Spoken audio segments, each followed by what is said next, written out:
উচ্চ সুদের আশ্বাসে সাধারণ মানুষের কাছ থেকে বিপুল টাকা সংগ্রহ করার পর এক পর্যায়ে প্রতিষ্ঠান থেকে লাপাত্তা হয়ে যাওয়া।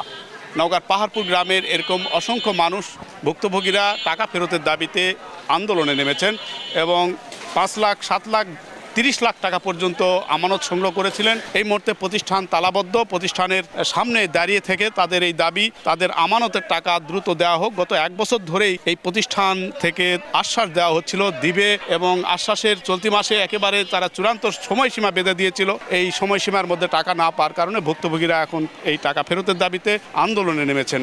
সমিতির লোকে বলছে, অনেকের লোক আছে, গুন্ডাপান্ডা আছে, তারা বিভিন্ন লোকের টাকা হাতায় নিয়ে আসে, তোমাকে লাখে 2500-2600 টাকা বা 3000 টাকা দেওয়া হবে, তোমরা টাকাটা থো।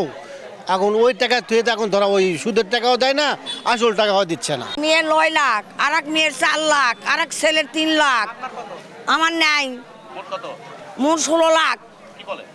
কি বলে দিব মেয়ের বিয়া দাও টাকা দাসি, মেয়ের বিয়া দাও টাকা দাসি, সেই মেয়ের বিয়ে ঠিক হয়েছে আর টাকা দাস না। জামাই ব্যাংকে চাকরি করতে পেনশনে আসছিল আর কি, ওই টাকা উনি ব্যাংকে রাখতে গেছে। সেই সময় শিয়াবের সঙ্গে দেখা আমার জামাই আর মেয়ে ওখান থেকে টাকাটা নেয় নিয়ে করছে, বলতেছি যখন তুমি চাইবা তখন চাইবা মাত্র তোমার ফেরত দেবো।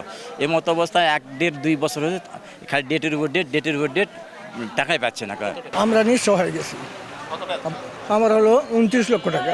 জেলা সমাজসেবা অফিস থেকে প্রায় 2000 নিবন্ধন দেওয়া হয়েছে এবং এই নিবন্ধন নেওয়ার পর থেকেই নীতিমালা লঙ্ঘন করে সাধারণ গ্রাহকের কাছ থেকে 5 লাখ 7 লাখ 30 লাখ টাকা পর্যন্ত আমানত সংগ্রহের এই প্রক্রিয়া পুরো জেলা জুড়েই চলছে এবং জেলায় এই মুহূর্তে শত কোটি টাকার উপরে সাধারণ মানুষের কাছ থেকে আমানত সংগ্রহ করা হয়েছিল। সেই প্রতিষ্ঠানগুলোর অনেকেই কারাগারে রয়েছেন পরিচালক, অনেকেই এখনও আত্মগোপনে রয়েছেন এবং ভুক্তভোগীরাই প্রতিনিয়ত এইভাবেই সভা সমাবেশ রাস্তায় দাঁড়িয়ে তাদের আকুতি তুলে ধরছেন, টাকা ফেরত দাবি তারা করছেন।